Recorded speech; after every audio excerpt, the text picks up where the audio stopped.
Em nome do Pai, e do Filho, e do Espírito Santo. Amém. Proclamação do Evangelho de Jesus Cristo segundo São Mateus, capítulo 28, versículos do 1 ao 10. Glória a vós, Senhor. Depois do sábado ao amanhecer do primeiro dia da semana, Maria Madalena e a outra Maria foram ver o sepulcro. De repente, houve um grande tremor de terra. O anjo do Senhor desceu do céu e, aproximando-se, retirou a pedra e sentou-se nela. Sua aparência era como um relâmpago, e suas vestes eram brancas como a neve. Os guardas ficaram com tanto medo do anjo que tremeram e ficaram como mortos. Então o anjo disse às mulheres: Não tenhais medo. Sei que procurais Jesus, que foi crucificado. Ele não está aqui. Ressuscitou como havia dito. Vinde ver o lugar em que ele estava. Ide depressa contar aos discípulos que ele ressuscitou dos mortos e que vai à vossa frente para a Galiléia. Lá vós o vereis, é o que eu tenho a dizer-vos. As mulheres partiram depressa do sepulcro, estavam com medo, mas correram com grande alegria para dar a notícia aos discípulos. De repente, Jesus foi ao encontro delas e disse: Alegrai-vos! As mulheres aproximaram-se e prostaram-se diante de Jesus, abraçando seus pés. Então Jesus disse a elas: Não tenhais medo, ide anunciar aos meus irmãos que se dirijam para a Galiléia. Lá eles me verão. Palavra da salvação. Glória a vós, Senhor. Salve Maria, meus irmãos e minhas irmãs. Hoje nós estamos também no sábado conhecido como o sábado do silêncio, sábado de aleluia ou sábado santo.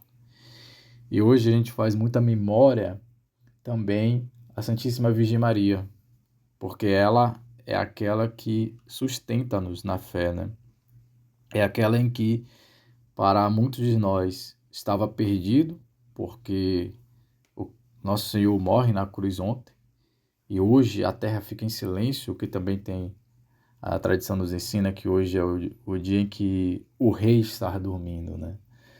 Para ressuscitar amanhã, né? Ao terceiro dia, como ele prometeu. Mas o evangelho de hoje já narra a ressurreição de nosso Jesus Cristo, né? Mostrando que a promessa que ele prometeu se cumpriu. Nosso Jesus Cristo, por isso que eu venho falando aqui sempre, e toda a Santa Igreja vem falando, não se pode comparar Jesus Cristo com nenhum outro aqui neste mundo. Nenhuma outra que o pessoal cultua aí divindades. Nós, católicos, apostólicos romanos, só cultuamos Deus. Deus vivo, só adoramos a nosso Jesus Cristo, que é Deus, somente a Ele. Para nós católicos, que eu estou falando para os católicos, não existe outras divindades. O ser humano aí, com a sua liberdade, acredita aí no que ele quiser acreditar. Mas nós, que nos tornamos católicos apostólicos romanos, que fomos batizados, catequizados, nós só temos Jesus Cristo como Deus. Cristo é Deus. E ele prometeu, Deus disse que viria, que morreria na cruz para nos salvar e que ressuscitaria, para ressuscitar a gente da morte do pecado em que nós entramos quando aceitamos aquela sugestão satânica de desobediência de Satanás. A invenção do pecado é uma invenção angelical, não é humana. Se a gente pega e vai narrando ali estudando Gênesis capítulo 3, que é onde inicia todo o diálogo da queda do homem, foi a serpente ali representando o mal, representando Satanás.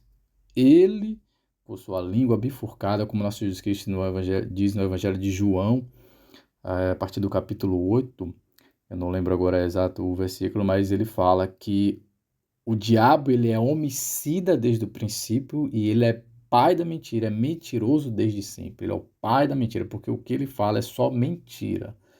Então ali, no início da humanidade, nossos primeiros pais, Adão e Eva, que aceitou essa sugestão da desobediência, o pecado da desobediência, do orgulho do homem querer ser Deus, como ele diz, engana Eva e depois engana Adão, Eva engana Adão, dizendo que se vós comer daquela árvore proibida, que Deus proibiu, vocês serão como Deus.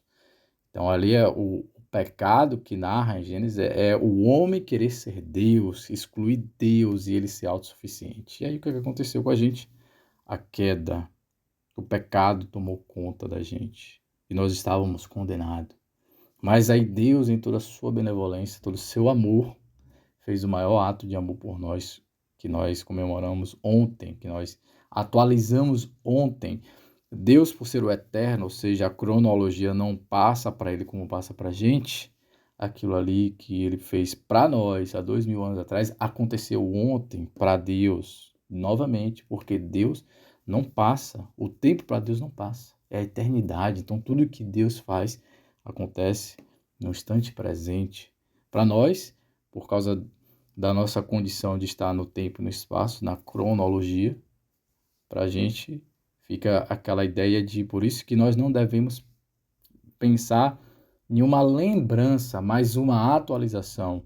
A Santa Missa, a igreja nos ensina isso. É uma atualização do ato de amor que nosso Jesus Cristo fez, o santo sacrifício do altar. É morte e ressurreição de nosso Jesus Cristo. Não é para ficar na memória como uma simbologia, por isso que a igreja nos ensina que ali é a presença real de Deus, a Santa Eucaristia é Deus ali. Não é apenas um pedaço de pão, não é. Quando ela é consagrada, ela é um pedaço de pão antes de ser consagrada.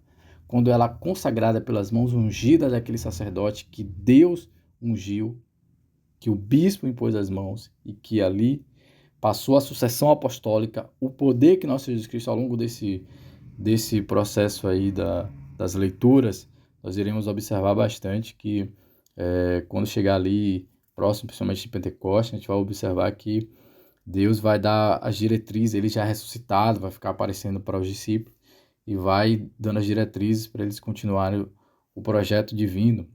E, se eu não me engano, é no Evangelho de João, a partir ali, acho que do capítulo 20, em que Nosso Senhor ressuscita, já próximo de ir embora, que ele fala, está reunido com os discípulos, os apóstolos, e sopra o Espírito Santo, e ali ele vai falando, ide pelo mundo, evangelizai, curai os doentes, expulsai os demônios, batizai em nome do Pai, do Filho e do Espírito Santo.